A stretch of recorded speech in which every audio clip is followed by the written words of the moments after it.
The rain had a way of making the mountains of Kessler 3 feel alive.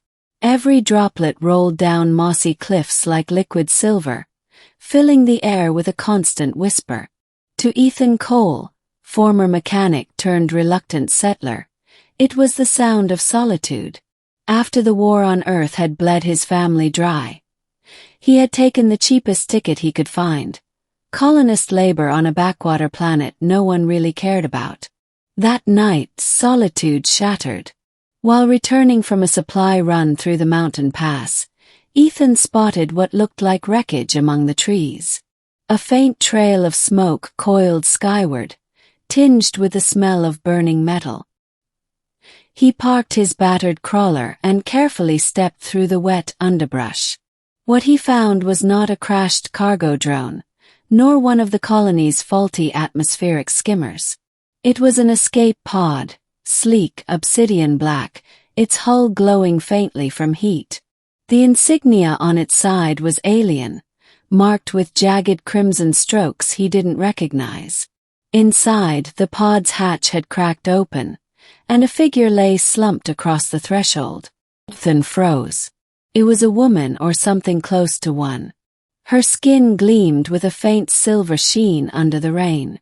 Long strands of dark hair clung to her face, sharp and angular in a way that seemed sculpted for intimidation.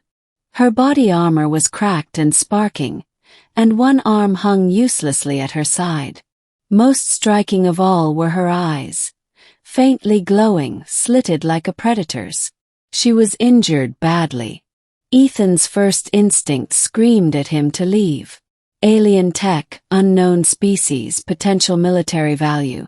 It was everything the colony administrators warned about. But when she stirred, coughing, her voice ragged, he hesitated. "Water," she rasped, in a strangely accented but understandable tongue. Ethan swore under his breath. "Hell, this is gonna get me killed." He lifted her carefully, surprised at the weight packed into her lean frame, and hauled her into his crawler. Middle. He brought her back to his small cabin on the outskirts of the colony settlement. The alien, who introduced herself with a name Ethan couldn't pronounce, though she allowed him to call her Sarah, recovered slowly. At first, she was nothing but suspicion. She scanned every corner of his modest home with predatory alertness, questioned his every action, and refused food unless he tasted it first. But beneath the hostility was pain. Her ribs were fractured, her arm dislocated, and deep burns marked her torso where her armor had failed. Ethan was no medic, but years as a mechanic had taught him improvisation. He sterilized wounds with his meager supplies, splinted bones with carbon struts, and wrapped her injuries with strips of synthetic weave. "Why help me?" she asked one night, her voice rough but steadier now. Ethan shrugged, sipping from a tin cup. "Because you'd be dead if I didn't.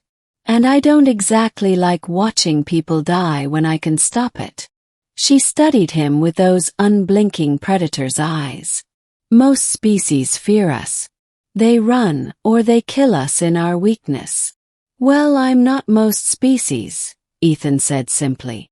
Sarah tilted her head, almost curious. Over the next week, fragments of her story slipped through. Her pod had been struck during a massive fleet engagement.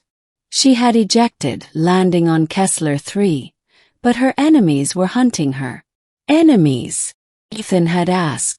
She looked at him as though measuring his worth. "The galaxy knows me as the Bloodsong, General of the Xylanna Dominion, Conqueror of 9 systems, the one who silences fleets." Ethan nearly dropped the wrench he was holding.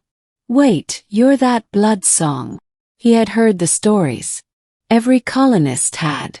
The Bloodsong was a nightmare made flesh, a commander who crushed resistance with ruthless precision, a warrior whose personal duels were recorded and replayed in half the galaxy's propaganda streams.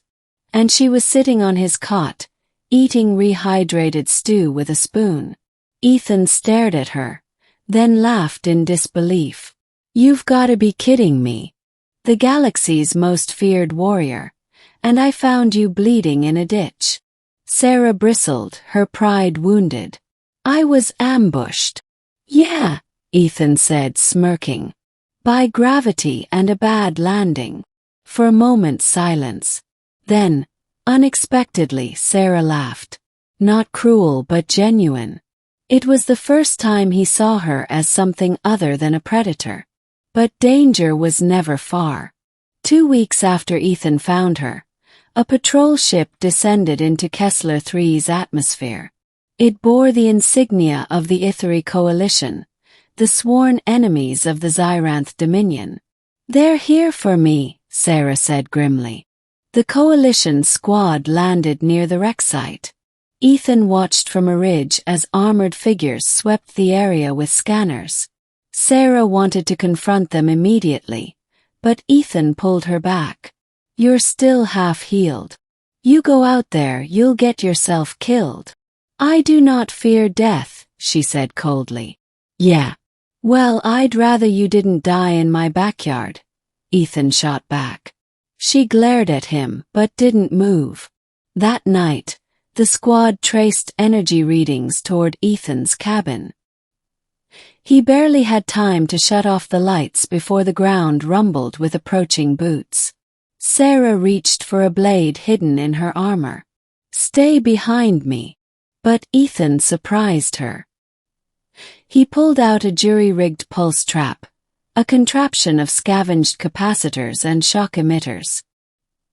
He had buried it around the cabin weeks ago to deter predators.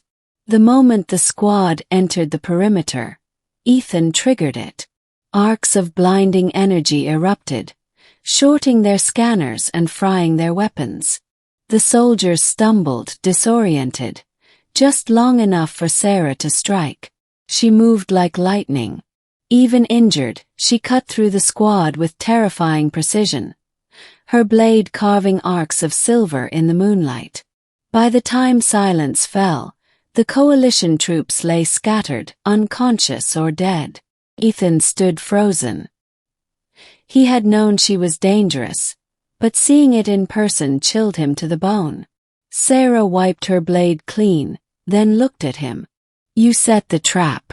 You gave me the chance. You are different." Ethan swallowed hard. "Guess that makes us even." Ending. As days turned into weeks, Sarah's strength returned. The colony murmured about strange sightings in the mountains, but no one suspected the truth.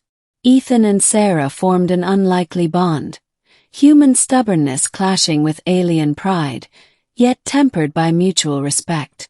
One evening, as crimson light bled across Kessler III's twin moons, Sarah stood at the ridge overlooking the valley.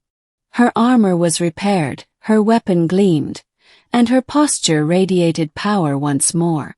"I must leave," she said. Ethan nodded slowly. He had expected it. "Back to your dominion." Her eyes lingered on him. "Back to war. It is all I know." There was a silence between them, heavy with unspoken things. Finally Ethan asked, "So what was I to you?" "Just a mechanic who patched you up." Sarah stepped closer, her presence imposing yet strangely soft. "You were a reminder that even the bloodsong is not invincible, that kindness can exist where I least expect it." She reached out, her clawed hand brushing against his wrist. For a warrior feared across the stars, the gesture was startlingly gentle. "Ethan Cole," she said, her voice low. "If the day comes when the galaxy turns its fury on your kind, remember this. Not all who march beneath banners of war are your enemies. Some owe you a debt." And with that, she vanished into the night, her stealth craft lifting silently from the valley. Ethan stood alone on the ridge, watching the stars.